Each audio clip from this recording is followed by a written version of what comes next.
if the writing wasn't all on the wall, it was certainly on a newspaper page. It was perhaps destiny that I would take an early interest in journalism, in the media. But I said, no, that's not for me, because I thought that would mean I would have no time at all with my family, which was important to me. And so I got a nice letter back from the editor of the Sunday Express saying, I can't believe you turned down a job. You'll never work in Fleet Street again. I had two dreams, I think. One was to get to Fleet Street, and the other was to work for myself. I don't want to guarantee you, I don't want to scare you, but from what I'm seeing, go and get it checked out, because I think what you've got is MS. So that was tough. Yeah, I've got MS. It's part of who I am now. It is my journey through life. It's not going to get any better. You know, we know that MS is a debilitating disease. The reality is that probably for a couple of years I was in a dark place. I didn't want to talk about it. I met Linda Bloom, Linda and Tony Bloom. Linda Bloom has MS, and she has been fighting it really successfully. She set up a charity called Overcoming Multiple Sclerosis, OMS, thanks to the work of a really inspiring consultant in Australia who has MS. And that really opened my eyes to the fact that, whoa, you know, there are so many things I can do to keep this at bay, keep it in check, but I've got to have the right attitude. MS is a very personal thing. It attacks people in a different way. Sure. So for me at the moment, you know, the battle continues. The battle is being waged, and you know, I continue to have the upper hand. And when that's not the case, well, hey, so be it.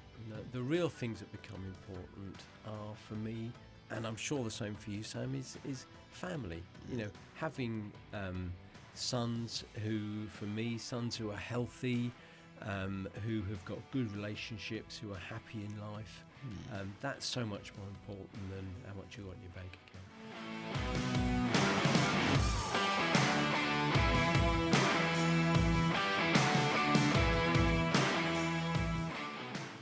I believe everyone has a story to tell. Through seeking true, authentic insights about the entrepreneurial journey, I provide a platform for our peers to share their stories and inspire those that listen. This is the County Business Talks podcast, produced by H2 Productions. Okay, welcome to the next episode of the podcast. Today I'm joined by the owner of Cobb PR and someone that has been an influential and inspirational figure within the Sussex business community for nearly 3 decades. I was fortunate enough to meet him at the start of my business journey in Sussex when he came in for a traditional wet shave, if you remember, I did. at the salon some 11 years ago to help me launch a shave academy. I was grateful for his support then as much as I am today, and delighted to welcome Tim Cobb to the podcast. Tim, how you doing? Thank you very much indeed. Doing very well, thank you. Excellent. Mate, look, great. Like I said, we've obviously known each other for, start of my business journey down here in Sussex. It's been obviously great getting to know you, and grateful obviously for your support over the years with different ventures that I've sort of got involved with. So, listen, an honour to have you on today and share your journey with our listeners. So, look, we're gonna jump straight in. Of course. Just start your story. Tell me about sort of what life was growing up for you, and tell me something about your early years that sort of shaped you who you are today. Yeah, of course. So, growing up, single parent family, raised by my mother and my grandparents. My mother was working on the local newspaper. My dad was a printer on the local newspaper. The school was kind of okay. I didn't really excel. My sister, I have one sister, she's older than me. She did very well. Bit of a bookworm. She loved her studies and education. Me, less so. Couldn't really wait to escape. Born in Brighton, but moved over to Eastbourne very, very early in life, before my first birthday. And lived here, nearly ever since. 3 years in London working, but here in Eastbourne and East Sussex for the rest of the time. Wow, okay. So, because I read about, you said about the school GCSEs and A levels you found quite challenging. So just didn't academically didn't really buy into that type of thing. Didn't. Yeah, I just. Teachers used to say to me that I probably could do it if I could be bothered and if I put my mind to it, but I was never really that interested. I'd much rather go out with my mates. I'd much rather kick a football around. Terrible footballer, I have to say. But I just enjoyed those kind of things much more than what I deemed was the boring homework, boring school stuff. Probably not different to an awful lot of people, an awful lot of your listeners and your viewers. So. Yeah. I'm interested in to know, like, what's your sort of take around the way, I guess, the education system as a whole? What's your sort of take on that? I know we sort of spoke briefly about this offline before, but I wasn't very academic at school either, and I look at it and think to myself, like, it's such an archaic way of learning. I just wonder whether there's what your thoughts are around that, and whether that the whole system needs to be looked at, and how maybe children are engaged. And yeah, I think so. I think when I went to school back in the dark ages, teachers were still throwing chalk and other things at kids. We even had chalkboards in those days. And I think for me it really depended on the teacher. Could the teacher inspire me? There was one teacher who really did inspire me, and he really encouraged me, and that was great, and I did very well in his classes. But others kind of less so. I think the whole idea of academia for them was just, to get. It was a boys' grammar school in those days, and it was to get kids through the system, make them do their studies, make them do their homework, get them through the exams, and then on with the next lot. And it's kind of a churn feel to it all. And I think there is so much more that can be done when you get a great teacher. Wow, there is. My wife Sue, she had a fantastic teacher up in Northumberland, and she still keeps in touch with him. And he was very inspirational for the entire class, and she loved it. Sadly, I didn't really experience that kind of approach to teaching.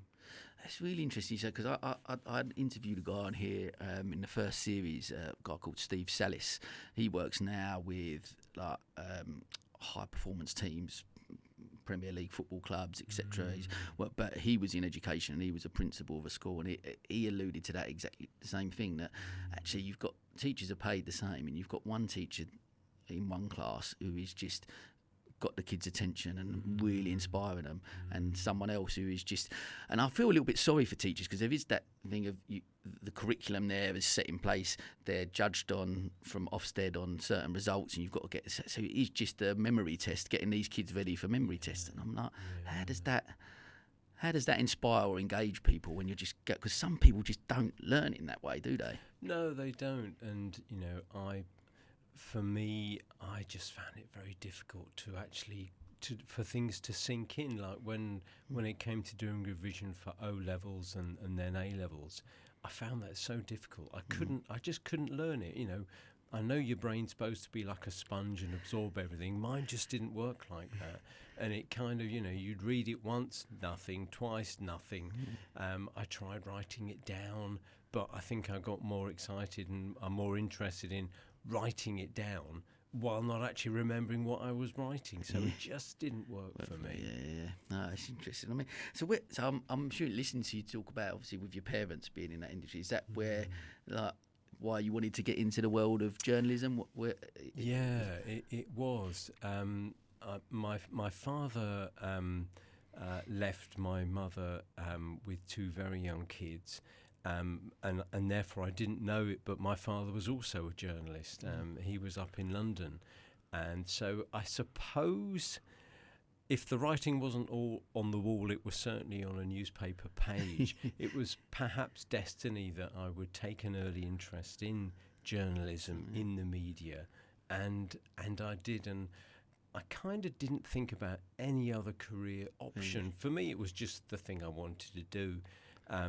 It was no choices to make. I just thought, yep, that's what I fancy doing, and so I pursued it. And as you've alluded to, Sam, my A-level results, and I had to have A-levels to get into journalism in those days.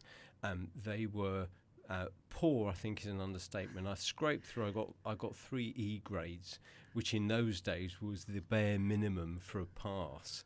And trying to get a job on a local paper, I told my sons at the time, so at the time of when they were trying to get the first foot in the door job, that I wrote off 100 letters to local newspapers, and I got one interview on a Welsh newspaper in North Wales, and I made the journey up there for them to tell me, no, we need someone who is a Welsh speaker.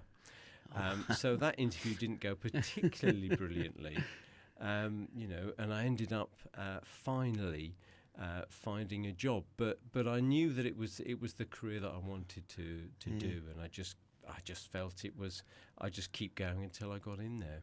I love that, because I actually speaking to lots of people as I do on here, and me as well. I guess my journey. There's you're quite in the minority, I think, people who know exactly what they want to do from that young age.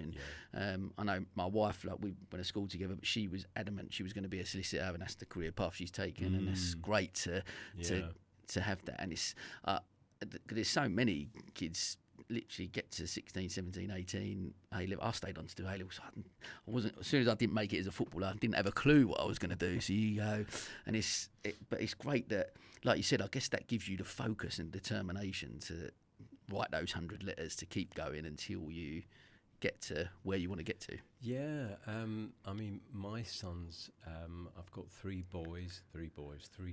grown men, and the eldest, David, who celebrates his 30th birthday later this month.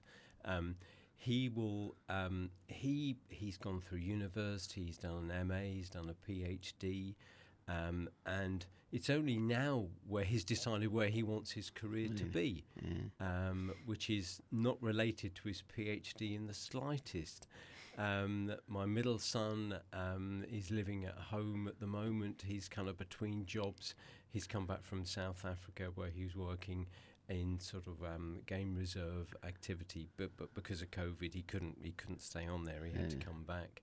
And he's now thinking of what the career options are for him. But for me, I think it was just so much easier because I just knew what I wanted to do, and I just decided that was where I wanted to be, and I just made it. I just decided that that's got to be the place I want to be, and so I made it happen. Amazing. So talk to me. So you've gone through obviously a few years. You worked for the Argus, right? And then for a few years, and then before going up to London, you was in Fleet Street for a few years as well, wasn't you? Talk a bit about that sort of period. Yeah. So I had a bit of a false start. My dreams of getting to Fleet Street, being a writer, took something of a backseat because my first job was on Commercial Motor, which was writing about lorries and trucks.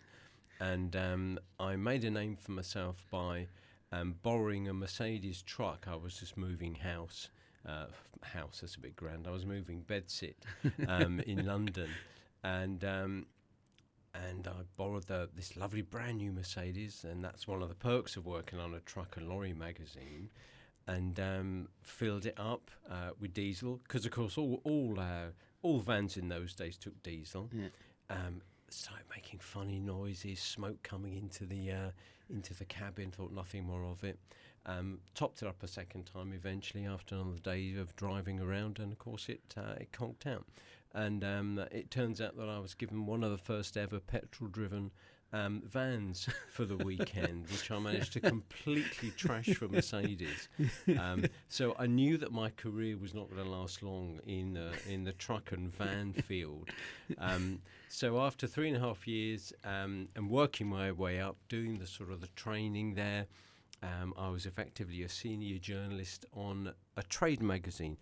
But in those days, and this would have been the early 1980s, there was a definite career path to get to Fleet Street, and that involved working on a local newspaper, then an evening newspaper, and then getting a crack at Fleet Street.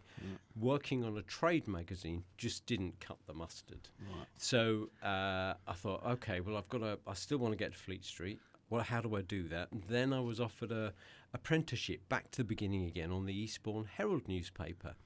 And the pay was a disaster zone. I was doing okay up in London, and I took a massive pay cut. But it didn't bother me, because I thought, yep, this is great. This is an opportunity to actually start the career I want to.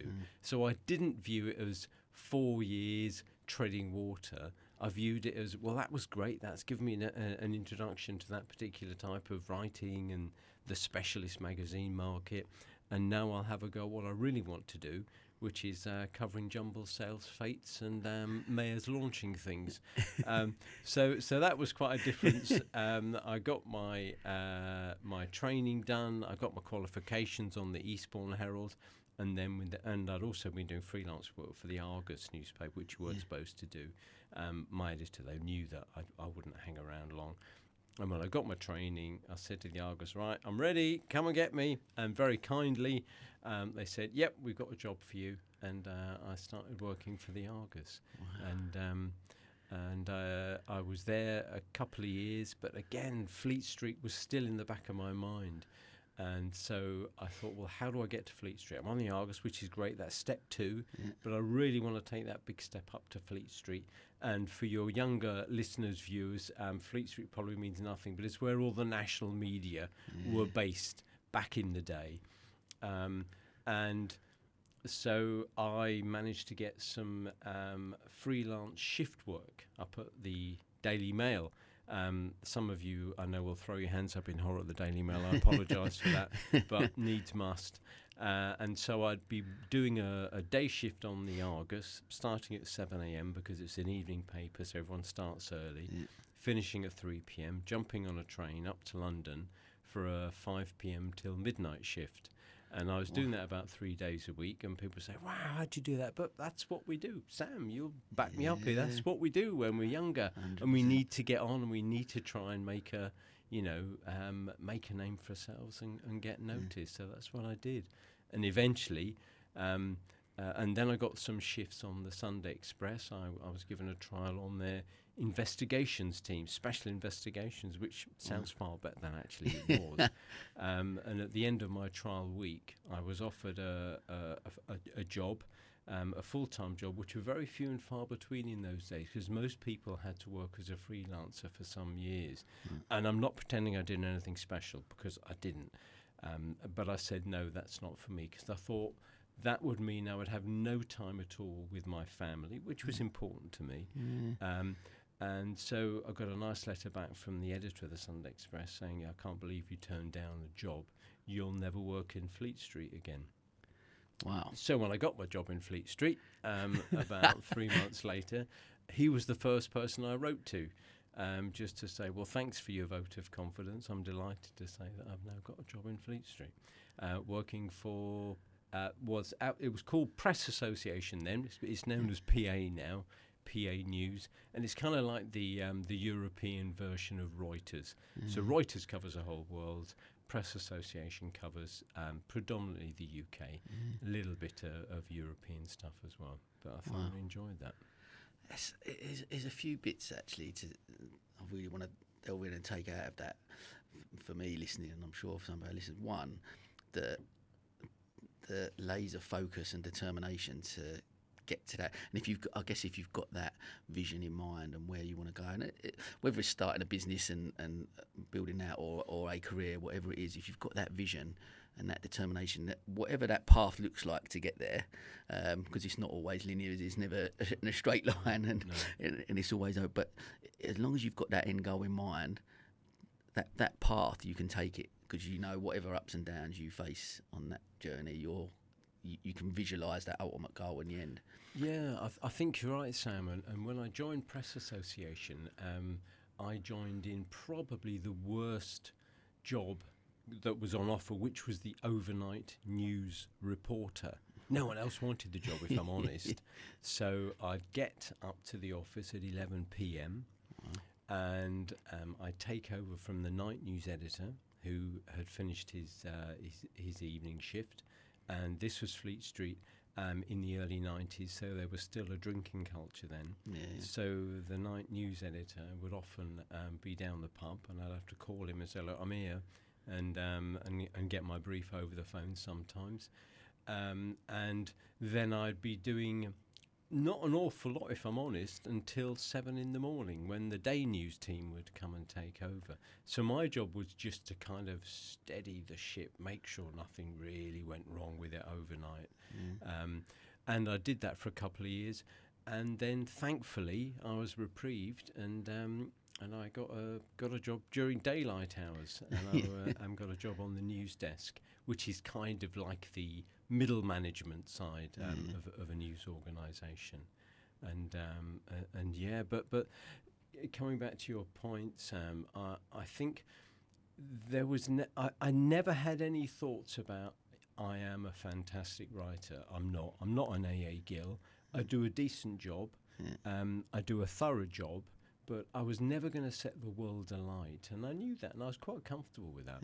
I just wanted to get to Fleet Street and to work on a national news organisation, and I never applied for any positions within PA. But I think people saw that that I was a hard worker. I didn't waste time.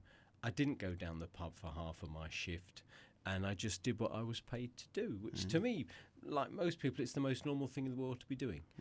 But in journalism, I think it attracted the kind of people who have that slight rogue element to them sometimes, and they do their own thing. Whereas I was probably quite boring in that respect. And so I eventually got offered the news editor's job, which was kind of running quite a big news operation for Press Association, which was a big step up for me. And it was an early start. It meant, because I was still living in Eastbourne and just started a family, I decided not to move to London. So I was on the 5:08 train in the morning, and getting back. The shift system was very good, so there was usually no additional hours to have to put in at the end of my shift. So about 3:30 I'd be looking to head off and get a train back to Eastbourne. But it did kind of mean you were always tired. It's a long old day, that commute and that long old, a long day. And I guess the other thing I really want to take from that as well, and we'll come on to it a little bit later about sort of work-life balance and stuff, but actually the turning that job down at the Sunday Express, because actually that didn't marry up with your core values and wanting to spend more time with your family, and like you say, being present, I guess, in them moments. And as long days as they were, I'm sure getting back around 5, half 5 or something, you was able to see the kids and be in that environment. And that's such an important message, I think, for me, I guess, for a lot of listeners and people talking. I always talk about the work-life balance thing, and it's always when you're running your own business, when you are working in a job that, whether you've got a commute or whatever that looks like, just actually, as long as whatever you're doing, your core values, you realise what the most important thing is. And for you, listening to you talk, obviously there was that drive and the determination, I want to get to Fleet Street, I want that. And that Sunday Express job was probably the one, what a great opportunity. But still, because it didn't marry up with your core values or what you wanted out of life in general, then you didn't take that. And I think that's just such an important message for people. Yeah, I think for me it was an easy decision to make, because I knew it's not me. During my trial week, I was getting phone calls at 2 a.m. saying, right, we want you to jump on a train at 6, we want you to go to Birmingham, we want you to meet 3 sex workers and get their story, and then we want you to keep an eye out for a drugs cartel that's operating in that area as well. And I'm thinking, well, there's a kind of element of danger here apart from anything else. And I just decided, you know what, life is too short. It's not for me. Excuse me while I have a little sip of my. I'd like to see gin and tonic. But Yeah, we could have done this in the afternoon. We would have had a gin. So yeah, for me it was an easy decision to make. But I was driven for the right opportunities. So perhaps a good example of that would be when I'd been chatting to the Sunday Times. They had what used to be called the Insight Team. That was their special investigations team. And I'd been working with them on a freelance basis while I was still at PA, but just helping them with contacts within the sort of South Coast area. So if they were doing a story about a company, let's say in East Sussex, they would often ring me up and say, right, can you go and stand on a doorstep? Can you get some intel on this particular company? And I was getting married, and I'd gone up to Morpeth near Newcastle for the marriage. And I got a call from the Sunday Times Insight team, the editor, saying, right, we've got a job opportunity. Interview is tomorrow. We want you down here for 10 a.m. So I had to chat with Sue, explain that I promise I will be back for the wedding the following day, but I did need to fly down to London for the job interview, which I did, and then fly back in time for the wedding. I didn't get the job, as it turns out, but I think for me, it was an opportunity that I felt I had to pursue, and it wasn't to be. Such is life. Of course. I mean, so tell me, talking about opportunities and leading on from it, talk to me about what led you then in nights. Was it the Fleet Street thing? Right, I've ticked that off now. Was that what led you then to go, right, I'm going to start my own? What led you to start at night? No, you're absolutely right, Sam. I had two dreams, I think. One was to get to Fleet Street, and the other was to work for myself. I thought, when did that working for yourself? When did that first? I think probably when I was working on local newspapers, and seeing the hard work that I was putting in was meriting me fluppence halfpenny in my pay packet. And I thought, well, someone's doing quite well out of me here, and it certainly isn't me. And so I think that germ started to grow within me, thinking, yeah, I want to get to Fleet Street, but I also would one day like to work for myself. And so in 1995, I was offered, the Press Association offered me a new editor-in-chief came in, and he wanted to reorganise the management structure. And he wanted to create a kind of super news editor's job. So you had a day news editor and a night news editor, and I was the day news editor. He wanted someone who could split across both areas of the shift, not doing two shifts per day, because that's impossible, but a later start and a later finish, so that person would have ownership of both elements, both shifts, the day shift and the night shift. I was offered that job, more money, but I discussed it with Sue, and we both realised that would mean that she would never see me, and I would not see my children. And so that was kind of what prompted me to think, no, fine, I'm going to say no to that. They won't be happy because they won't believe that I've just turned down a nice promotion. And I thought that is going to be the impetus for me to give up my day job and to work for myself. And I knew that through my work, I'd come across PR companies for the first time, public relations companies, who were sending me press releases while I was the news editor, because my job was what they call copy tasting. So part of my role was to look at the stuff that was being sent in and work out, that's an interesting line there. And my view of PR agencies in those days was that they were appalling, that they didn't know what a news story was. They wouldn't know what a news story was if it came across and hit them in the face. And so very big-headedly, I thought, God, do you know what? I can do that. So with no PR experience or training, I thought I can set up on my own in my hometown in Eastbourne, and I can be a PR consultant and earn much more money than I would in Fleet Street working for somebody else. And so that's what I did in 1995.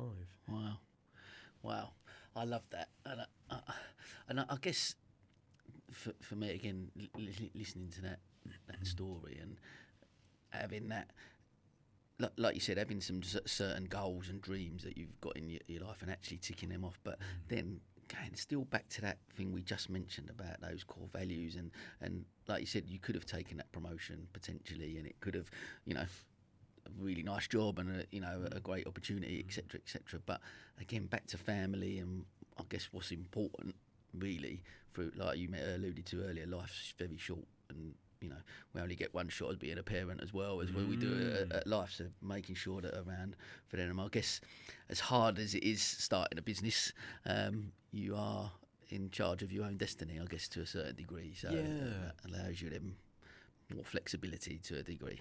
I think that's the initial draw, and that's what we all think. We just moved house, and how old were the kids at this point when you? So this would have been 95. So we'd have had David, the eldest, was with us. Charlie, Sue was pregnant with Charlie, but we didn't have our youngest by then. Wow, okay. So we moved house, and I remember saying to Sue, "Don't unpack, because I'm not quite sure if we're going to be here in a month's time." And that wasn't the sort of thing that Sue perhaps wanted to hear, but I just felt that I'm not sure if moving house while giving up your day job is the best thing ever. Of course it's not. And so we thought, let's just do our best to make the most of this and really try and make it work. And I'd been doing some work for an outfit based over in Shoreham. They're still based there, National Federation of Sub-Postmasters, which I know sounds really exciting. But I was helping them with a newsletter and just doing some general press stuff for them. And that was enough to pay the mortgage and the food bill, thankfully. And then it was up to me to try and build up. As I say, I knew nothing about the world of PR, apart from the fact that I thought I was quite good at helping companies get exposure. And my, whatever they approached me for, the answer would always be, "Hey, let's write a press release about it." So I kind of didn't do strategic marketing, big thinking. It was just, let's write a press release. And that was fine for a couple of years, and the business grew quite nicely. But then I suppose you realise that, no, do you know what, we've got to be a bit more sophisticated than just say, we'll write a press release about it. I love that. And I guess one thing there taken out is that you say about, I guess, when's the right time to start? Because there's a lot of people who often ask me, or they speak, I've got this idea, but I'm not sure, and when's the right time when's the right time to start a business? And for me, it's always similar to starting a family. There's never a right time, is there? There's never a right time. Like you said, I'm just moving house. We're just giving up my day job. Got a young family.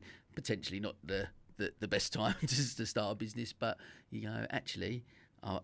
Because you've got to make it work. I guess that's the other driver with a lot of startups and entrepreneurs. Sometimes, especially if you've got a family as well, there's a part of you who's got that hunger, and you've got to make it work, haven't you? Because you've got to, you've got to provide and put food on the table. So there's that underlying. Yeah, and I think sometimes decisions are made for you. I think you get a lot of people who finally become so uncomfortable that they're going to do something about it, and that's the opportunity for them.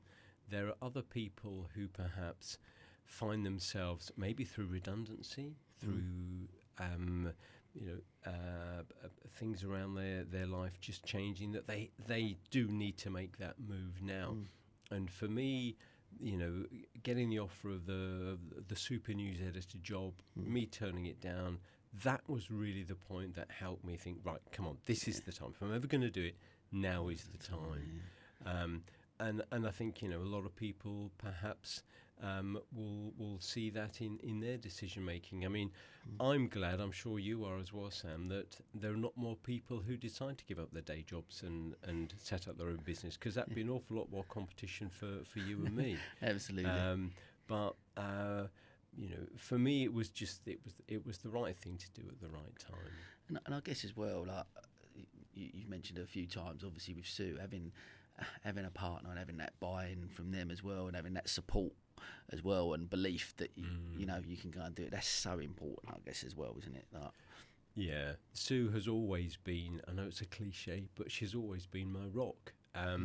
She's always, and Sue was a journalist like me, so we met on the Eastbourne Herald. She was a Geordie girl who'd just come down and got a job as a trainee journalist, and I'd been there all of 2 weeks, so I felt very mature, very much the main man when she joined, but we got on really, really well, and so we worked together on the Herald. I moved to the Argus. Sue then followed. That's unfair. Sue then got a job on the Argus, and so we were both working on the Argus newspaper, and then I headed off to Fleet Street, and we decided to get married, start a family, and do the things that loving families do. Yeah. And Sue gave up her job to look after the family. She was the rock, but she's always been really supportive. She was very supportive of me giving up London. She believed in me, which was really kind of her. And we've made a go of it, thankfully. Touching wood. Right, well, Hammer, I mean, I can't remember what the statistics are, but something ridiculously high percentages of how many businesses fail in that first year, or then how many don't make it to 5 years, etc. And here we are having this conversation 28 years later, and Cobb PR still going strong. And no, that's right. And people say to me, "Wow, you're so lucky," Well, yeah, but as you know, Sam, you make your own luck. You work hard. You work very long hours. Sometimes it's very stressful. We don't always have lovely clients to work for. All of my clients now, I have to say, are fantastic. But we do have difficult scenarios, difficult situations. You're always looking at next month and thinking, okay, I think the invoices are looking good for this month. We'll be fine, but you always have to have one eye ahead, one eye back, just checking that everything's looking okay. And in a salaried position, you don't have those stresses. And I'm pleased. I'm not saying woe is me. Far from it. But you do have a different side, a different bunch of issues that you have to be aware of and you have to take note of. Yeah, no, I agree, because I think that some people see that, and I get that sometimes a lot about people might see part of obviously what I do, and do that networking, be at a lunch here, and people, God, I'd love to have your life, and I'd love to go in, yeah, okay, and don't get me wrong, I'm happy with my path that I've taken and chosen, and I do enjoy it. I'm lucky I enjoy the things that I do, but actually there is still a lot of, because when you are at these events, no one's doing the work that you need to do, so they don't see the 2 o'clock in the morning stand up and maybe doing some invoices or stand up and doing certain bits and pieces, because you end up, when you start out as a business owner, you end up wearing quite a few hats, don't we? And not just I'm going to do this because I love that, like obviously with journalism, I'm going to do this and I love wine, but it's the whole other aspect of running a business and employing people, etc., and doing those other aspects that become a challenge. It took me a long time before I was brave enough to take on my first member of staff. How long? 5 years. Wow. Okay. Because what would happen is that the business would build up and build up. So the business, it was me. Yeah. So I'd get busier and busier and busier, working long hours, juggling lots of plates. And then a contract would come to a natural conclusion, or the company would be taken over, and that often meant that there'd been existing PR from the company that's done the taking over, and I'd be out. And so the income would then drop. And I'd say to myself, oh, thank goodness I didn't take somebody on to help me. That is, that would have been such a bad thing to do. And so this continued year after year, busier. Oh, something happens, back down again. And then I thought, do you know what? I'm gonna take that big jump. I'm going to employ someone, and we'll see how it goes. And amazingly, it got so much better, because instead of having to juggle all these jobs, I was able to delegate some, which allowed me to go out and network and push for new business, and new business came in. And you just think after a while, why was I so silly? Why did I not see that? But like everything, I think you have to, you know when it's the time's right, and sometimes it does take, someone as thick-skinned as me, you have to be jabbed quite a lot before you actually decide, right, now's the time to do something. Yeah.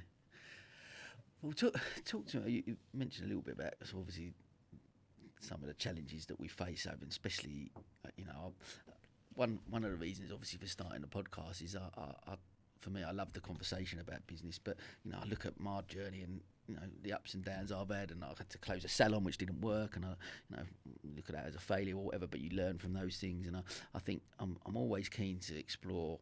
But because, as I alluded to earlier, some people see you run your own business. One, if you run your own business, you've got to be super rich, and you've got loads of time on your hands, and you get all this stuff, which is not always, certainly not always the case. So I'm just trying to, I guess, bring to light some of the challenges that we do face running business, especially for 28 years. Talk to me through recessions, I guess, global pandemics now, and all sorts. Talk to me about some of the ups and downs. Yeah, of course.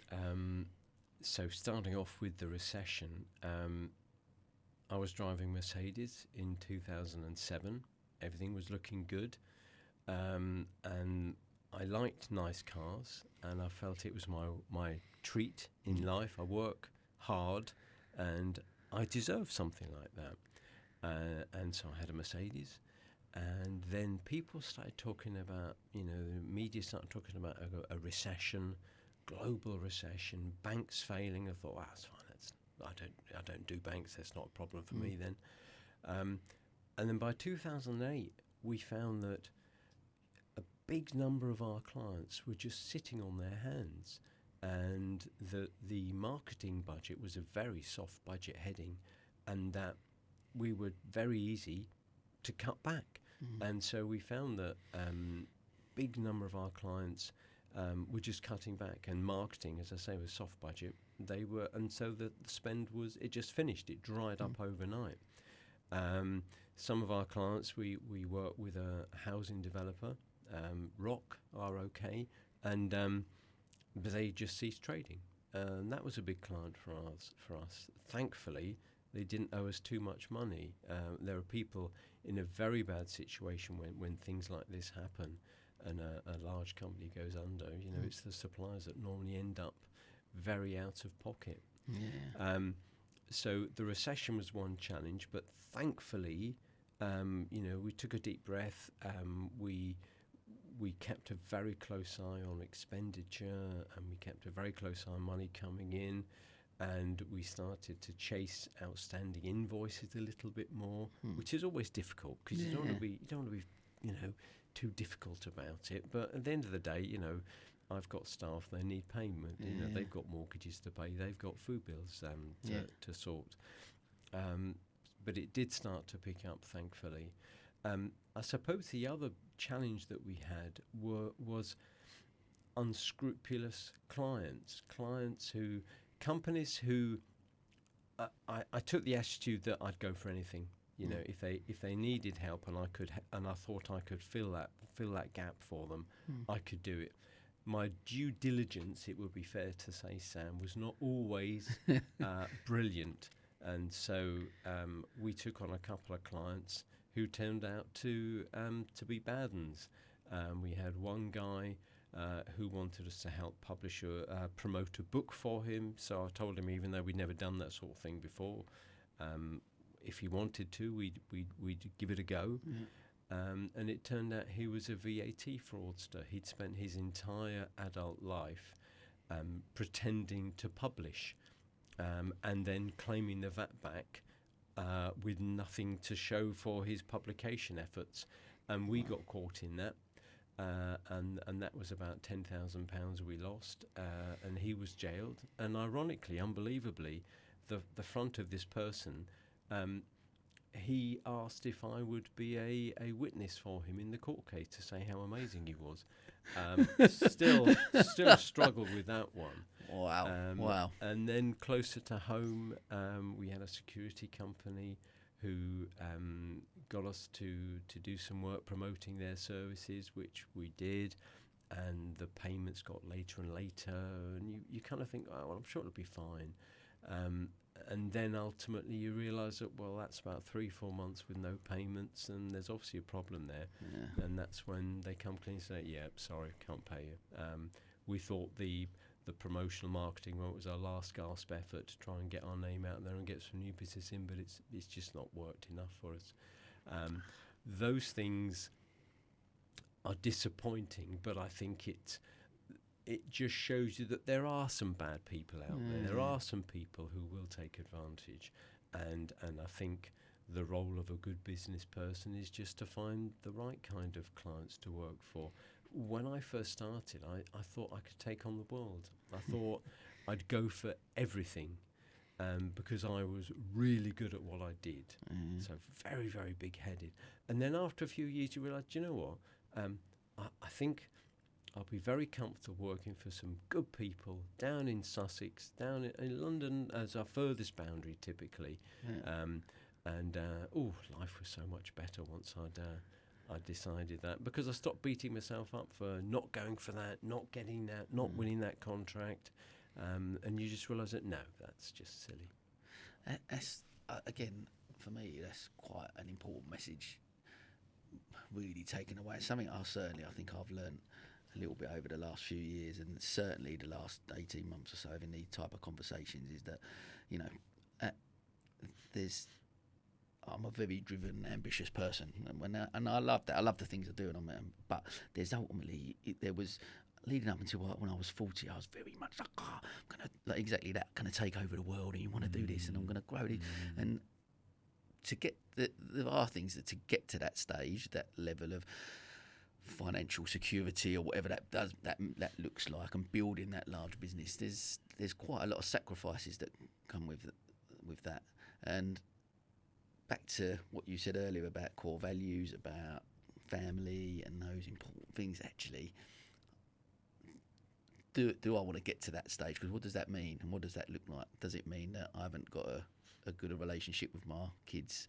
I haven't got a great relationship with my wife because I'm not around at all, and I'm not present enough. And actually, those sacrifices, that's not worth it to get to that stage. So, because surely I think what we're sort of searching for, I guess, and what everyone wants is fulfillment and happiness, and that actually doesn't, financial reward doesn't bring that necessarily.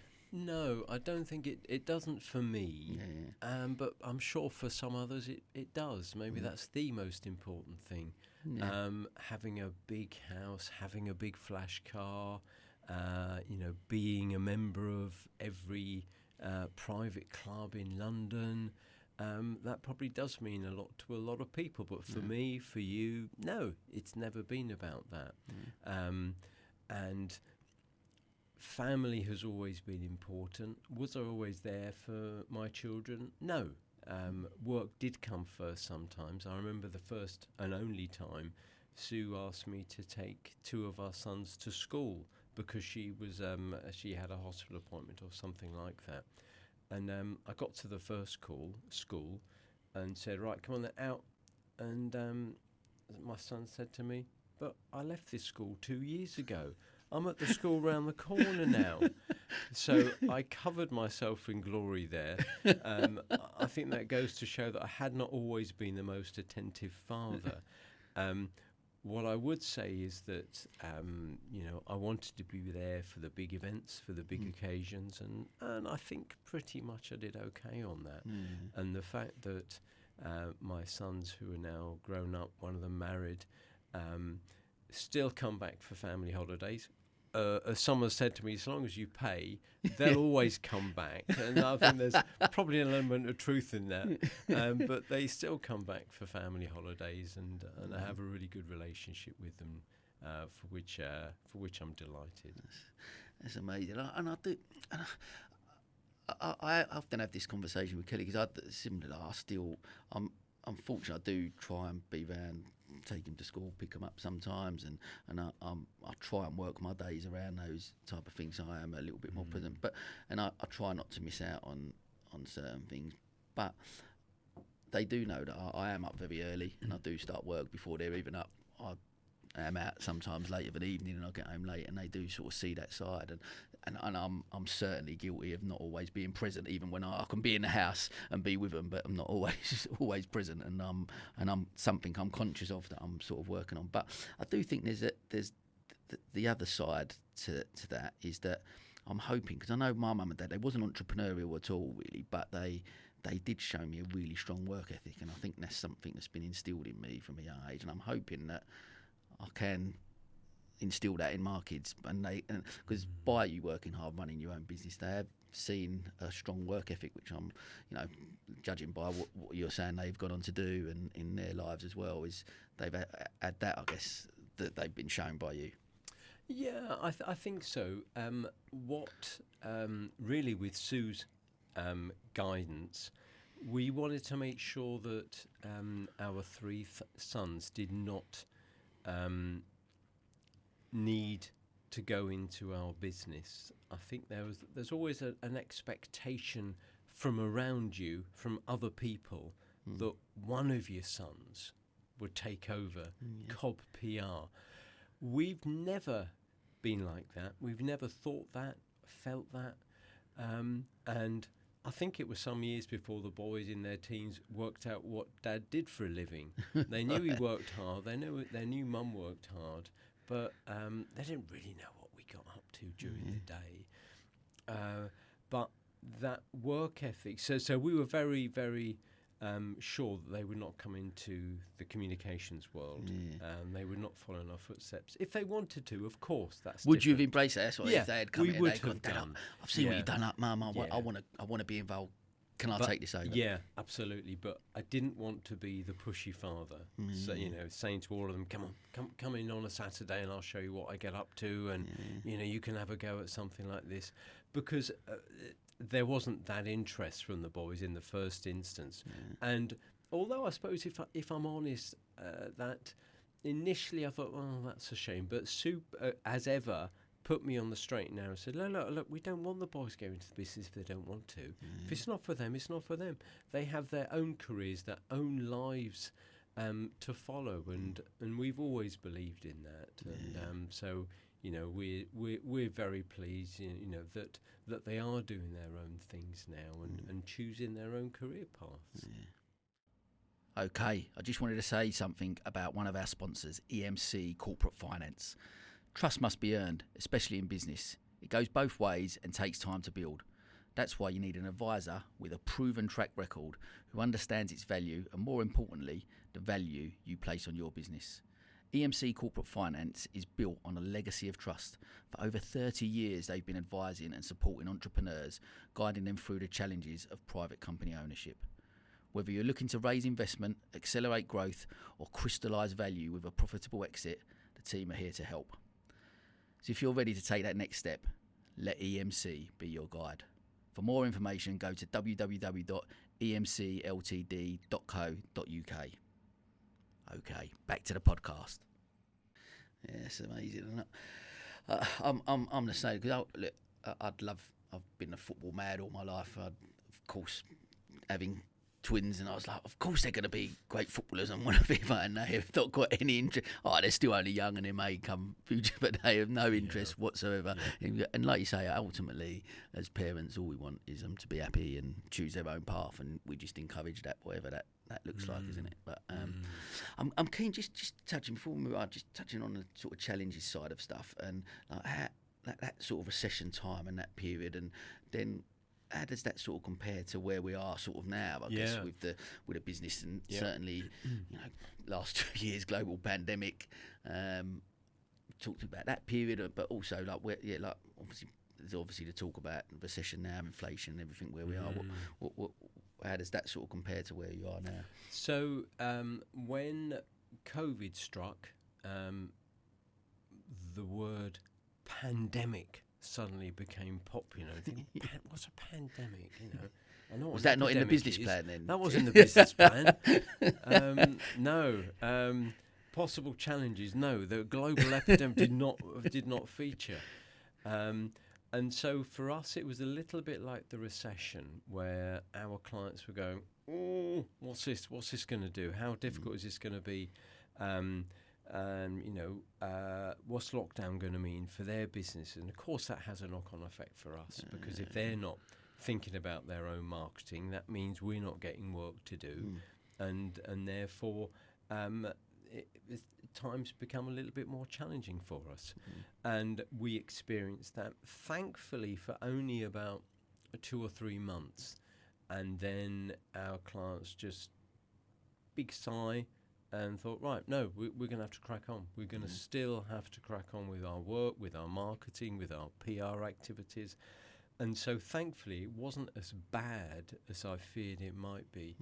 And we're actually really busy at the moment. We've taken on a couple of new clients, not through any great marketing on our part. It was just because I suppose when you've been around for so long, as I have, that your name gets out there, and sometimes if there's a challenging issue, they know that if they come to us, we'll be able to sort them out, help them, and get on scene quickly.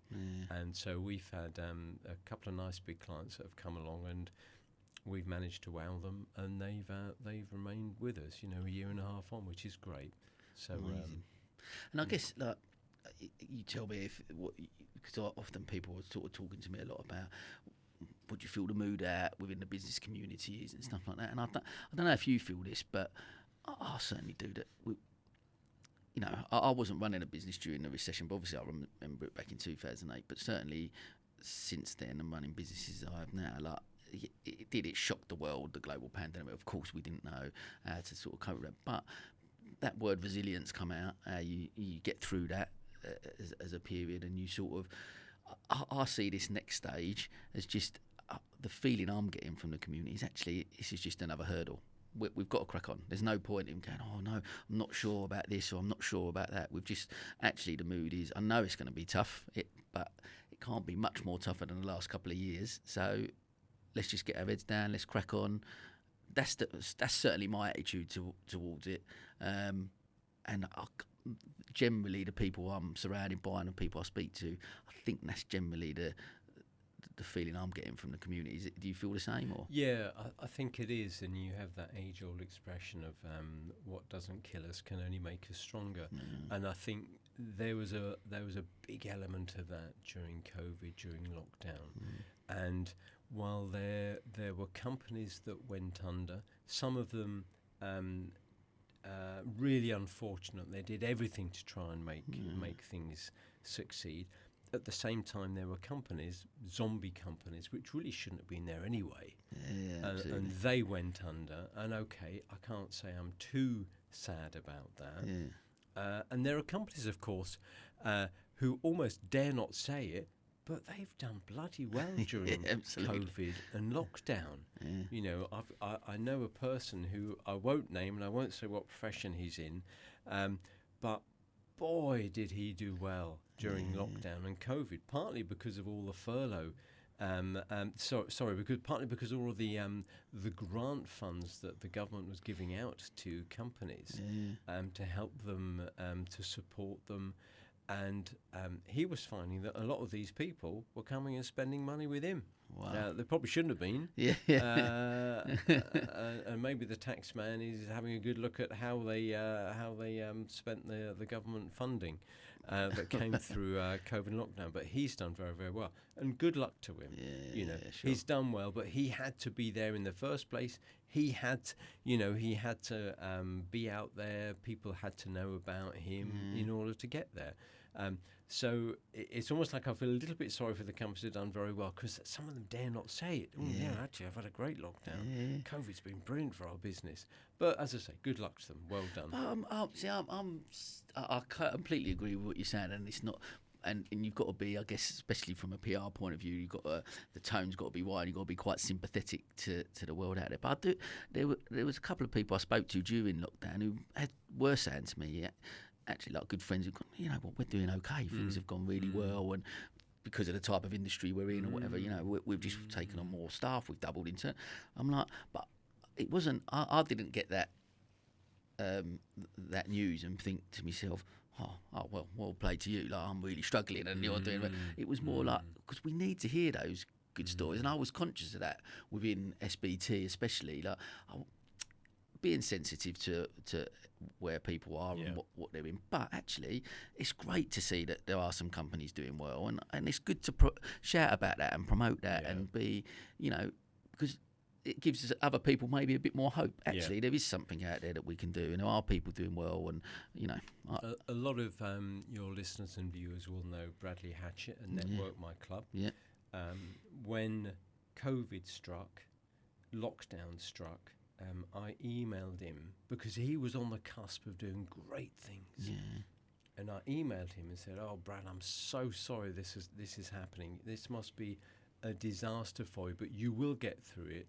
You'll come out on the other side." Boy, hasn't he had a great success story to tell? He reinvented what he was doing. He went online, Teams calls, Zoom calls. He got his own software. And he has just gone from strength to strength. And you have to admire people like that who take adversity, not in their stride. No one does. But I think Brad took the view that, this is not good. How can I make it good? How can I make it better?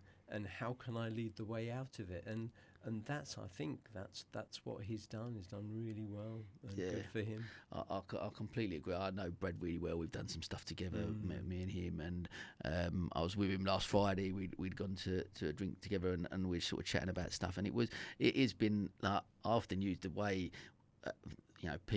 companies had to pivot during that time, and no one more so than him actually going, what, we're taking a platform and a membership that we've got and bringing it all online, and they pushed the bar on that as well. And I think that, like you said, it actually, and he says it, I think in a couple of talks I've listened to him do, that Remo, the platform that he used, actually saved his business. And because it elevated them as a networking group above everyone else who was doing Zoom, that he was above the parapet, and people were noticing and people were engaging. And I think, like you say, he's come out bigger and stronger from it, and a real success story around that, so, which is great. And I think in the early days of Cobb PR, and I'm talking a long time ago now, I used to look at these people and be a little bit envious, thinking, oh, gosh, they're doing so well. I wish I could do a little bit better. And then, of course, you become mature, you grow up, and you think, no, good for them. Well done. I'm really pleased for you, because if you're doing well, you're going to benefit the local economy. I'm part of the local economy. Therefore, it's going to help me ultimately. And the more success stories we have and that we can praise, the better. I completely agree, and it's difficult actually as well still, because I think we're all human actually, aren't we? We all look at that, and it's even more so with social media now that we look at the highlight reels that most of us put out there, what's going on, and I'm guilty of it myself. Oh, look, we're doing this or whatever, but actually that's a snapshot of what's going on in the world or what's going on with their world, and it's easy to compare on social media. Oh, they're doing so well, and if you get into that, I'm not doing as well as they are. What am I doing wrong? And constantly question. You've actually just back to, I guess, the underlying talk around this whole conversation. If you've got your core values, your vision, and know what you're doing, as long as you're on that path and you're doing what you believe is right, that's good enough, and that's great. And let everyone else do what they're doing, and you'll do okay, I think. Yeah, no, I think that's right. And again, back in the day when I first started in PR, I used to think, well, I can't talk to other PR professionals because they're competitors. I can't mix with them. I can't really see them because they might steal my ideas. They might try to put me down or whatever. And then, after a few years, you realise, gosh, that's just daft, isn't it? I won't pretend that it's always one big happy family, but it's much better to work with people, to be friends with people, to be able to hold a conversation with people. I remember one of the companies in Eastbourne when I first set up, there was already a PR firm there, the only one, and then I came along, and they must have been thinking, oh, great, now we've got a competitor. But okay, it was tough in the first few years, but now, I see the guy who's running it, and I see him socially, and it's great. We have a good old chat, and I think that's how it should be, really. Yeah, I agree, and I think that word, again, collaboration, was another big word that come out of the last couple of years, and I think more people actually, because we was thrown together in that situation, you're going, wow, we're all in a really tough position here. Actually, let's reach out and ask, how are you dealing with this, and what's your even with me and Brad, I guess there's some similarities in regards to membership organisations which we've both got, but obviously on different, we've got our different things that we do, but there was very much that look, let's join together and collaborate, and I think collaboration, speaking to people, and that's come out of, and I think people are more open to that coming out of COVID, that actually we were stronger together. And of course, look, there is always that bit of competition, because you've got your own business to look after, and you've got to do that. So you've got to be aware of it. I'm not saying, but I do believe that there's that being able to collaborate. There is enough work for us all if we are, and there's opportunities to collaborate, work together, and I think that's a nicer place to potentially be sometimes. And I saw that particularly in the world of digital marketing, and James Dempster, who runs our digital side, Fox and Bear. Yeah. James opened my eyes to the fact that he's got great relationships with companies that I would probably think are his competitors, not quite sworn enemies, but whoa. And James, I think, taught me that no, you can actually work with these people, you can have a really good relationship with these people, and you can learn. And that's been great to watch and to see. And I think the digital marketing sector within Brighton especially is really, really strong and thriving, and there are some fantastic companies around in that sector. I think the whole tech community, in I know the guys I know James especially has done a lot of stuff with the guys at Silicon Brighton and Steve Rackley and the guys, what they're trying to do there, and just create this. It's again back to community, isn't it? It's a real strong, brilliant. I'm very passionate about it, and I often talk about the Sussex business community, Brighton especially, but just what an amazing community it is, and people do want to actually support, and that, like, again, that showed for me in the last couple of years, and especially with COVID, and I think it is but like you say, certainly in that tech space as well. It is, and it's lovely to see, and I think it's going to go from strength to strength. There's a big base now in Hastings, which is lovely, and in Eastbourne we're a little bit behind, but we know Eastbourne is really hoping that to attract some new tech giants. Okay, well, tech giants, slightly overstating it, but some new companies certainly that might perhaps be born and bred in Eastbourne. Who knows? Brilliant. Well, look, I just wanted to touch. We mentioned about obviously some business challenges, but just want to talk a little bit about maybe some obviously your personal life as well, and some. I know you're obviously diagnosed with MS. Talk to me a little bit about that. When it happened, how that sort of impacted you and maybe the business over the years. Of course, yeah. So 2012, I was a bit of a fitness nut. I was doing Beachy Head Marathon. I was down the gym quite a bit, and I noticed that I had a sort of loss of sensation around my midriff area, stomach area. And I thought, obviously I overdone it last night down the gym. So I went to see a physiotherapist friend, really nice guy, and he looked at me. He got a CT scan, and he said, "Oh, we'll pop back in a week, and should have a better idea of what's going on." Pop back in a week, and he said to me, "I'm not a consultant. I'm not a doctor." But I think you've got MS. And I was thinking, well, what apart from multiple sclerosis, what can MS stand for? Because it can't be multiple sclerosis. And I remember saying to him, well, what MS? What? And he said multiple sclerosis.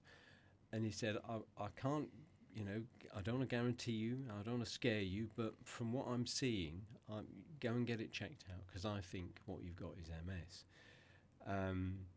So that was tough, but and it was diagnosed, and really I was very fortunate to have it highlighted that early on. So many people with MS will spend years and years getting a proper diagnosis, because it can be quite difficult to pin down. And for me, it has it's not caused too many problems. Certainly in the earlier part, I would have loss of sensation around the body. It would come, it would go. So I have what's called relapsing and remitting MS. It comes, it goes. The danger is that every time it comes, it takes a little bite out of you. And so although it goes, it might not go completely. So you'll be left with something that's not quite operating as well as it used to. Over the last year or so, balance has been more of an issue for me, which is annoying more than anything else. I don't run anymore, and I don't mountain bike, which is not me saying, oh, poor Tim is out of sympathy. I'm not in the slightest. That's just the reality of it, just the balance. When my head jogs up and down, the eyes take a little bit longer to adjust and to settle. So what it means that if I'm running and my head's going up and down, I can't quite, the depth of vision in terms of, is that the pavement or is that the road? Is that a bump? Is that a crack I'm about to trip over? And so I become a little bit of a danger when I'm running in mountain bike. So that's fine. That's what happens. So I've invested in a Peloton treadmill and a Peloton bike in my garage, and that has become the focus of my fitness now. So every morning I spend an hour in my own homemade little gym. It's always cold down there and damp, and when it rains, the rain comes in under the garage door. But I'm really enjoying that. So I'm certainly not pretending woe is me or anything like that. There are people in a far, far worse situation. I treat this that, I've got MS. It's part of who I am now. It is my journey through life. It's not going to get any better. We know that MS is a debilitating disease, and the chances are that it will just take bites out of you, little bites, bigger bites as the years progress. If it does, it does. I will not be licking my wounds and thinking, woe is me, poor old me. We get on with whatever's presented to us, and everyone would do the same, I have no doubt. Well, thanks for sharing. I mean, I'm keen just when you first sort of, in 2012, that first sort of diagnosis, do you feel that your mindset around how you would deal with that moving forward, was that obviously an initial shock, I guess, but was you quite early on going, right, okay, this is just how it is, and similar to how you were, I guess, as we alluded to with the challenges in business and that mindset around business, the challenges, this is just part of my challenge and I will just make the best and I'll get over it? I wish I could say yes. The reality is that probably for a couple of years I was in a dark place. I didn't want to talk about it, and I remember it was a couple of years before I told my boys the fact that I had MS, and I remember and I said about, there's a chance that the MS gene could have been passed down because that's how it works. No idea why I've got it. It tends to be female. It tends to be areas of the world that don't have enough sunshine. The people that get it, and I'm a bloke, so I'm in the minority. I'm living in Eastbourne, which is supposed to be the sunniest place, in the UK. So something's not quite right there. And I said to the boys, look, there's a chance, very, very small chance, that there is that gene thing. And my oldest looked at me and said, so there's a 33% chance that one of us three is going to get cancer. Why on earth should we worry about MS? And that was great to hear, and they were absolutely right. So was I resilient to it? No, not for a few years. And then... And I wouldn't talk about it at all. And then I met Linda Bloom, Linda and Tony Bloom. Linda Bloom has MS, and she has been fighting it really successfully. And she set up a she set up a charity called Overcoming Multiple Sclerosis, OMS. Thanks to the work of a really inspiring consultant in Australia who has MS. And that really opened my eyes to the fact that, there are so many things I can do to keep this at bay, keep it in check, but I've got to have the right attitude. And Sue bought a book about it, OMS, and it's all about diet, it's about various pillars that you have to absorb and change. It was a huge lifestyle change for me. I'm a meat eater naturally, and I'm now plant-based plus fish diet. Fitness for me has become ever more important because it tends to be an early warning for me, and so the resilience has eventually happened. It has arrived. And I'm now in a really good place about it. But no, it wasn't an immediate thing. I was very down about it for a couple of years. Yeah. And again, thanks for sharing it. Because for anyone we sort of talk about it, these life-changing, I guess, diagnoses, whether it be cancer, MS, anything along those lines. And it must be, like you say, part devastating. Why me? I guess them type of questions that sort of go through, and I guess obviously, like you said, not being able to or not wanting to talk about it within, surrounded by people that obviously you love is just a difficult headspace to be in, and obviously having Sue there and supporting you through, and a great response from the kids was their response to that as well. Yeah, it's almost like, what are you wasting our time chatting and getting all serious? It's no big deal. And that was absolutely the right response. And they have been, really helpful, just for giving me a slap from time to time, a pretend slap, I hasten to add. If I ever go a bit down about things, they say, come on, it's not the end of the world at all, and it's not. It's absolutely not. I'm not trying to demean other people who have MS much more seriously, and there are people whose life is plagued by it, and I feel great sympathy for them. MS is a very personal thing. It attacks people in a different way.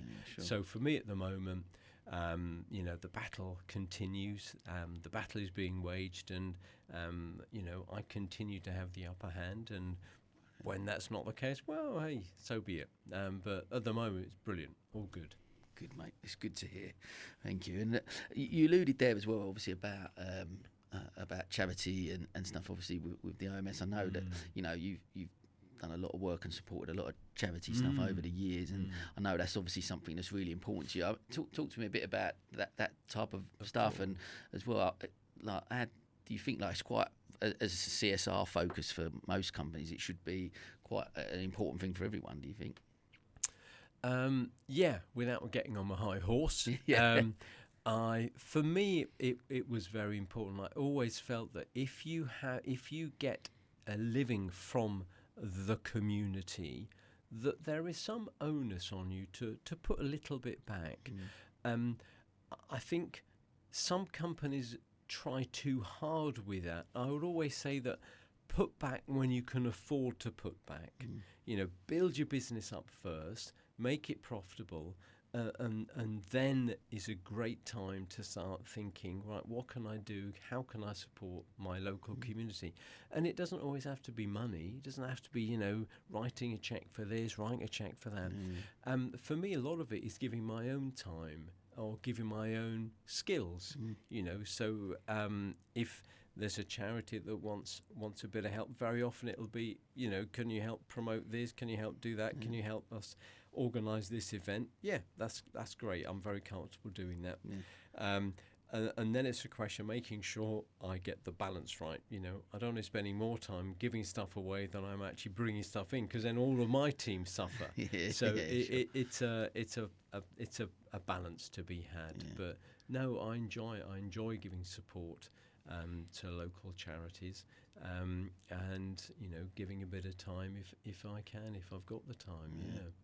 I do think that's important. I'm the same. I think there is some amazing charities within Sussex, especially in ones that we sort of work with, and I'm very conscious. But I think that's a really good piece of advice, actually. That you've still got to be able to look after yourself and look after your business and make sure that's doing okay before you can be able to maybe support and do other stuff. Yeah, I think so. I think that is important, because otherwise you find you're giving too much of yourself away, and and your focus goes, and you forget that actually your main job is to bring the money in, is to become successful, so that you can give more of your time. Perhaps if it's a financial thing, you can do that as well. Yeah, sure. But unless you're bringing the beans in, you're going to struggle. Yeah. It's good advice, mate. It's good. There's something I've coming towards the sort of end of the last couple of questions, but before we do, there was something that you mentioned to me offline a little bit, and I had to talk about, and this is the midlife crisis Harley Davidson. I love the motorbikes. So talk to me. Tell me. Well, of course, the first time we met was in your hair salon, and I believe you were driving. You were riding down from Essex in every those day. days. Yeah, 7 days a week. Wow, that was a heck of a motorcycle adventure. Absolutely. So yeah, motorbikes and me. When I was 17. I got into motorbikes. I got my first bike was a Yamaha DTZ175, and I'd been working in a grocery store during the summer holidays to get some money away, and then I bought that one when I was 17. I missed out the moped stage, so a lot of my friends had, I think they were called Yamaha, they were called Fizzies in those days, F1, ZE, and Suzuki mopeds. I'd missed that stage out and gone straight, when I was 17, onto a motorbike. And I'd gone up, and my last motorbike of that era was a Kawasaki GPZ 900, which is a very fast motorbike. And I used to go on lovely touring holidays with friends. We went down. We just go down to the south of France and just crash out for a couple of weeks on a campsite somewhere, and we had great fun. And then, of course, you grow up and you get your first company car. And I had a Vauxhall Nova, which for the uninitiated, it was a very big 1.2 litre engine. And so suddenly I wasn't cold anymore, and I wasn't wet when it rained, and that was just really exciting. And so I got sucked into the cars ever since. And then, about 2008, a friend of mine, he'd been going on for a while about, you should come and get a Harley Davidson, you'd love it, back just like old times. And so I went along to the dealership, up above Hailsham, Upper Dickory, and had a look at the bikes. And I thought, do you know what? I do fancy one of those. They look lovely, with the arms in the air and the feet stretched out on the pegs.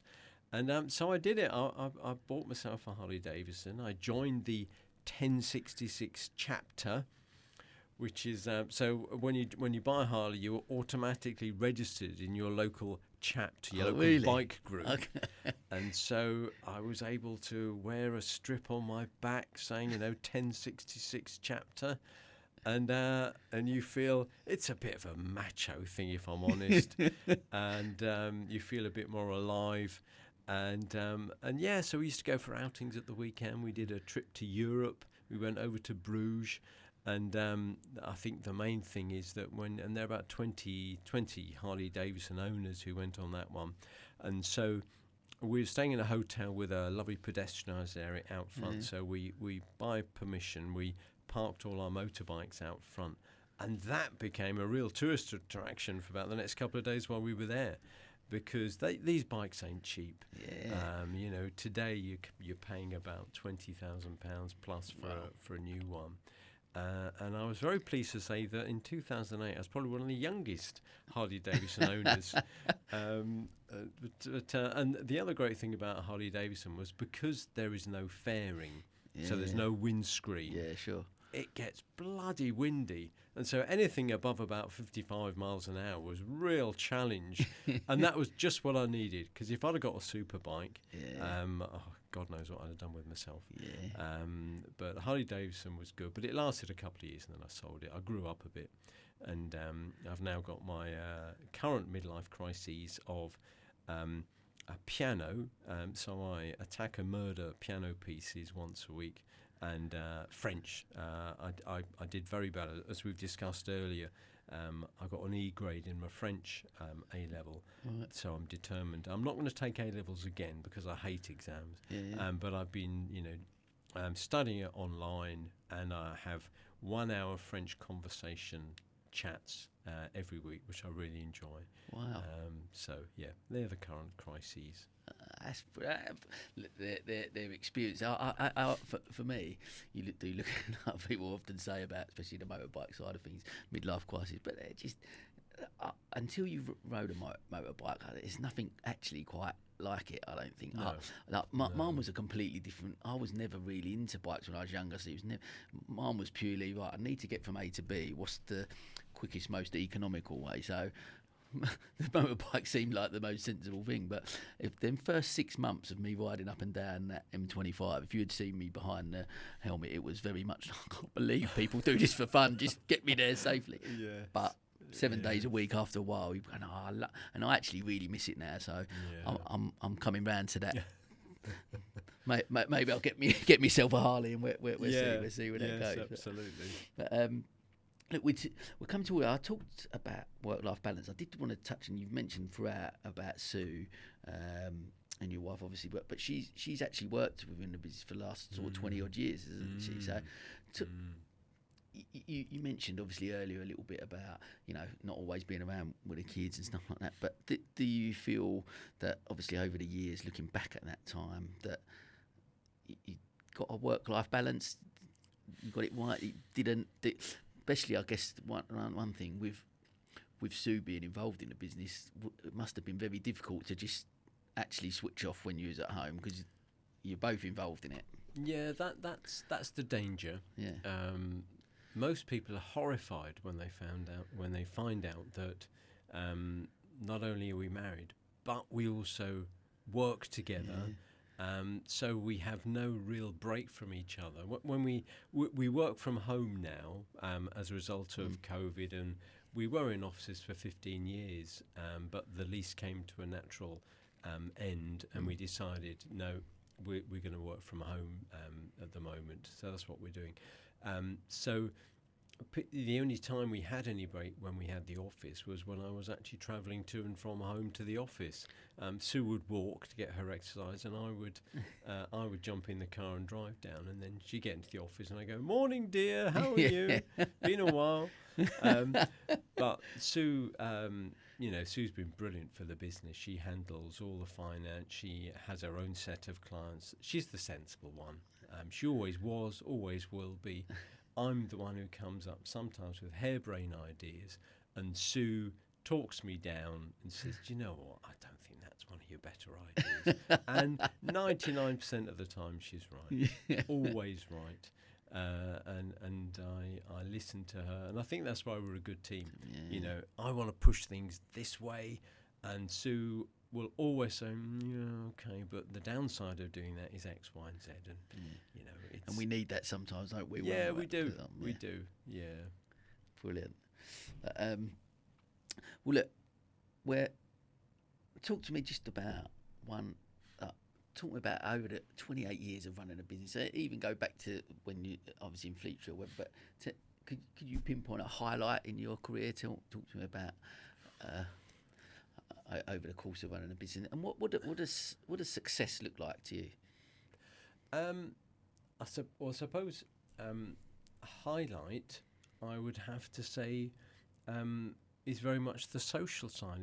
It's the birth of my 3 sons, who really, God, do they ground me day in, day out. You know, we're at the stage now where I get a gentle scolding, a gentle telling off if I come up with something that's not quite right, or my political views aren't quite in line with theirs. So that's probably the biggest highlight. No, that's definitely the biggest highlight. In terms of work, probably the best day we've had was that we were working for Legal & General, and we still are, in the shopping centre in Eastbourne. And we've been doing a good job for them. They told us we were doing a good job for them. They gave us a second and a third shopping centre to look after, which was fantastic. And then we had the chance to pitch for all 11 of their shopping centres across the UK. And wow, was I terrified, I think would be best term, when I went up to see them. I got my PowerPoint all sorted, went in there, plugged it in, could not get it to work. So the head of the interview panel said, well, forget that, we haven't got time to do that. So immediately every bit of my presentation kind of was put on hold, and I was in this room filled with senior execs from L&G, pitching for the biggest chunk of business of my life. But amazingly managed to get the story across, managed to explain what I thought I was capable of doing for them, and we got the gig. And that transformed the business at the time. And so that would probably be, you know, one of the highlights of the business world that has come our way, for which I'm very grateful. Love that. And those moments sometimes we are thrown in because we can go in with the best laid plans, can't we? Again, we alluded to over the last 28 years and all the ups and downs, recessions, all them bits and pieces we don't. Global pandemics that we can't plan for. Yeah. There's certain things in life, especially in business, that you know actually I wasn't prepared for that. I wasn't, but that sometimes is what makes us who we are, isn't it? And you come up with them. Yeah, I think it is. It makes you think on your feet. It makes you adjust your plans, what you were going to talk about. And I think the best way is to go to meetings assuming that everything's going to go wrong, and then when things do go right, it's actually quite a nice surprise, and you think, well, you know, someone up there is smiling on me, and maybe it's a good sign. Yeah, love it. And I just alluded to there about obviously what sort of success. The reason I ask about success is I think for me there's that narrative out there still, and it's a really strong narrative actually that someone's you. The metric we measure success is generally based around people's financial stability or reward or whatever. That company's done really well because she must be successful because they turn over 100 million or whatever that looks like. How do you measure success in your eyes, and what does success look like to you? I suppose if I go back to my roots, I remember when I was pre-teenage years, came from a family where money was really tight, and this is not a sob story at all. It just money was tight, and there wasn't much of it about.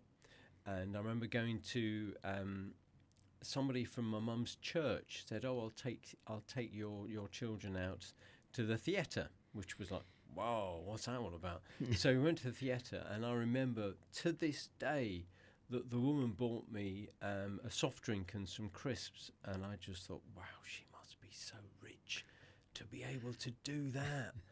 And that stuck with me ever since. And so I've always known that I wanted money in my pocket. I wanted to buy things that I wanted to. That's certainly not the most important thing, but it's good to be able to have some money in the bank account where you can do the things that you want to. I suppose success really for me is having a really happy family, having a great team around me at work who enjoy working with me and with Sue, and I think they do.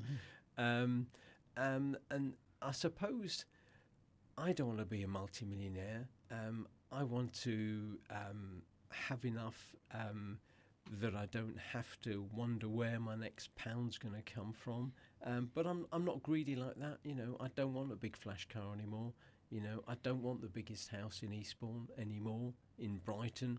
Was there a period for you that was a bit of a driver? I remember we were with some friends in Ireland, and we went to one of their friends' houses, and it was a lovely house. And I was thinking, I'm a failure. I've not got a house like this. I'm going to have to work harder. I'm going to have to put more effort into it and get a house like this. And then a year later you think, it's just daft. So he's got a lovely house in Ireland. Great. It was probably about, 20% of the cost that he's buying over here in East Sussex. And you worry less about things like that. And the real things that become important are, for me, and I'm sure the same for you, Sam, is family. Having sons who are healthy, who have got good relationships, who are happy in life.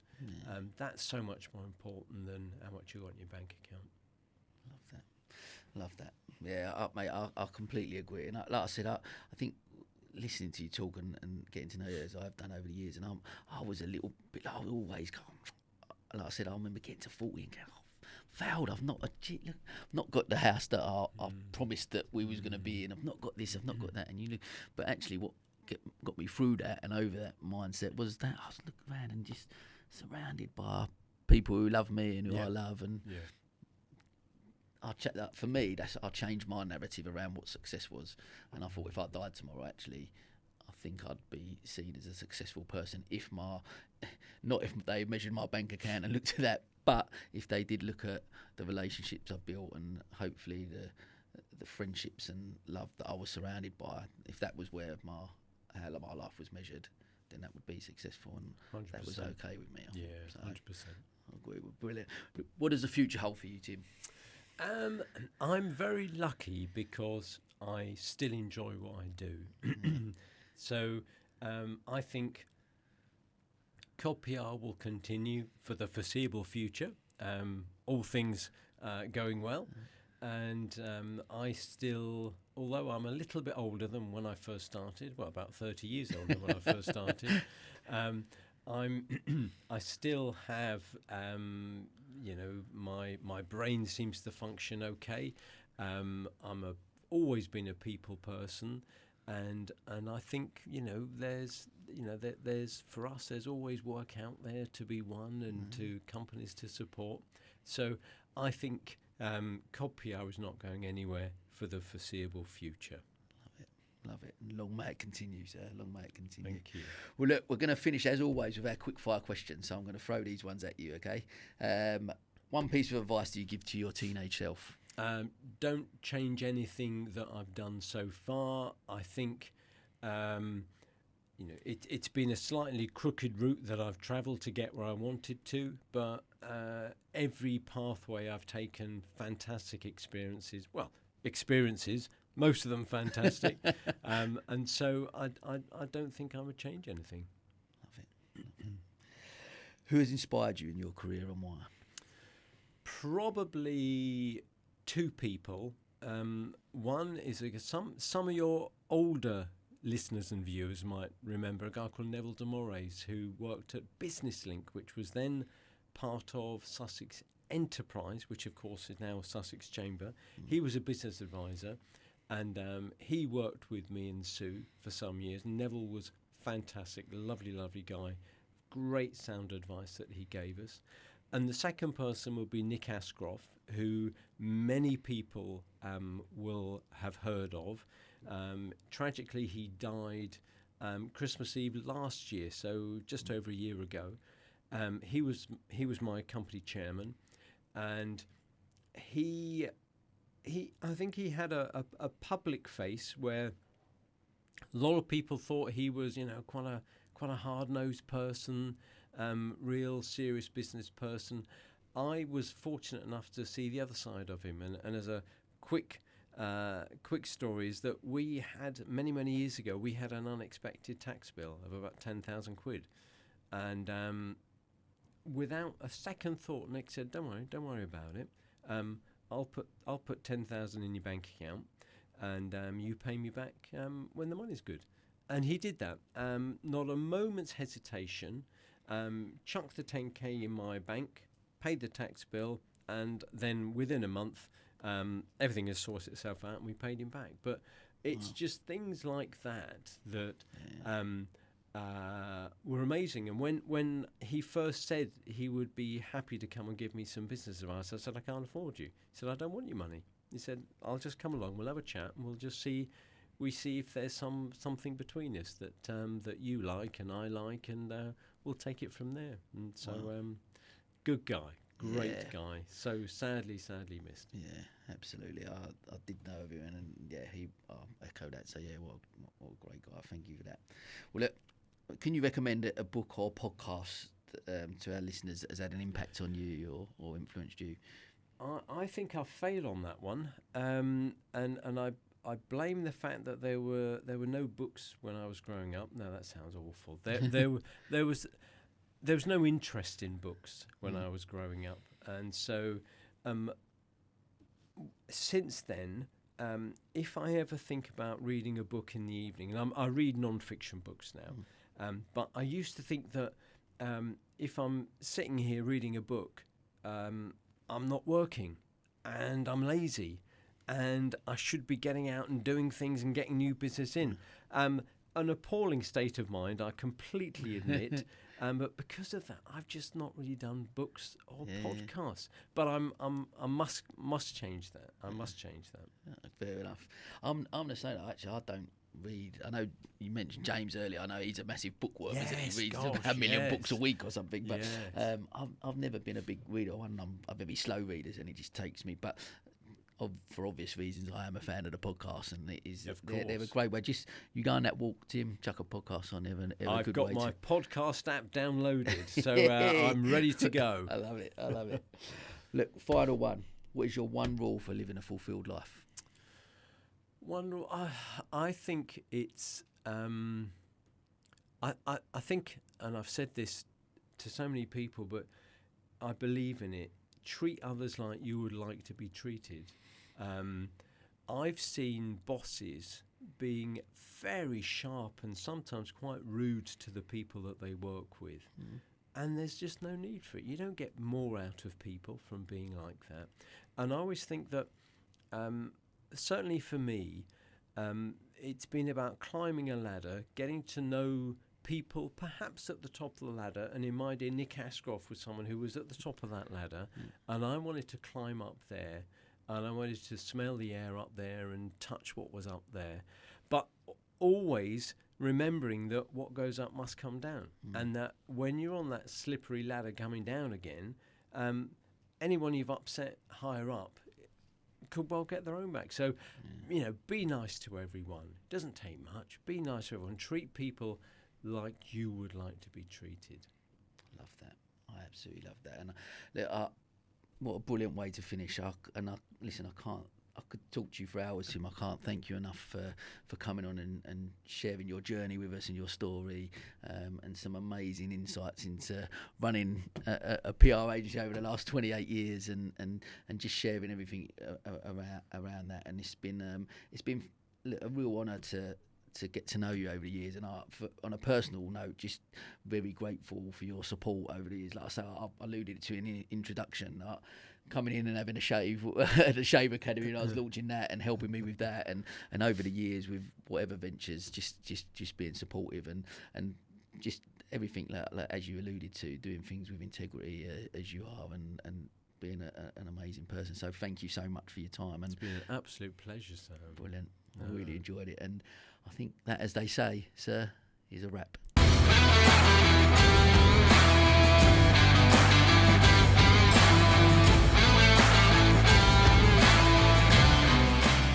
This is the County Business Talks podcast, produced by H2 Productions.